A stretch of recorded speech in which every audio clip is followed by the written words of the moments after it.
காலையிலேயே செல்வா ரொம்ப டென்ஷனா இருக்கு, வெளியில போலாமா அப்படின்னு கூப்பிட்டான். நமக்கு இது போதாது, அப்படி ஜாலியா கிளம்பியாச்சு. இதுல ஒன்னும் குறைச்சல் இல்ல. அப்படி நம்ம வந்திருக்கிற இடம் தான் குடுவாஞ்சேரியில் இருக்கிற ஸ்ரீ வெங்கடேஸ்வரன் தேட்டருக்கு. மூவி பார்க்க தான் நாங்கள் எப்போவுமே கொஞ்சம் ரிலாக்ஸ் பண்ணுறதுக்கு மூவிக்கு தான் வருவோம். டிக்கெட் எடுக்கவே கொஞ்சம் டைம் ஆயிடுச்சு. பட் நாங்கள் உள்ளே போகிறதுக்கும் மூவி ஸ்டார்ட் ஆகிறதுக்கும் கரெக்டாக இருந்தது. ஆமாங்க, நம்ம சசிகுமார் மூவி நந்தன் மூவிக்கு தான் வந்திருக்கோம். ஃபஸ்ட்டு ஷோவே வந்துட்டோம், பட் கூட்டமே இல்லை. நம்ம எப்போ மூவிக்கு போனாலும் ஸ்நாக்ஸ் கையோடு வாங்கிட்டே போயிடுவேன். மூவி 2 மணி நேரம் தான், போனதும் தெரியல வந்ததும் தெரியல. மூவி எப்படி இருந்துச்சு என் புருஷன்ட்ட கேட்கலாமா? வாங்க. எப்படி இருந்துச்சுன்னு சொல்லு.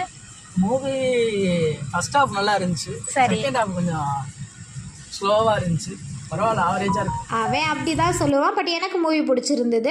ஒரு கிராமத்தில் இன்னும் எப்படி தான் நடத்துகிறாங்க, ஒதுக்கப்படுறாங்க அப்படின்னு மேலாப்பில் எவ்வளோ அழகாக சிம்பிளாக சொல்ல முடியுமோ அப்படி தான் சொல்லியிருந்தாங்க. ஒரு சில பேருக்கு புரிஞ்சு மாற்றிக்கிட்டால் நல்லா தான் இருக்கும். நீங்களும் இந்த மூவி பார்த்துருந்தீங்கன்னா எப்படி இருந்துச்சுன்னு கமெண்ட் பண்ணுங்கள். பாய்.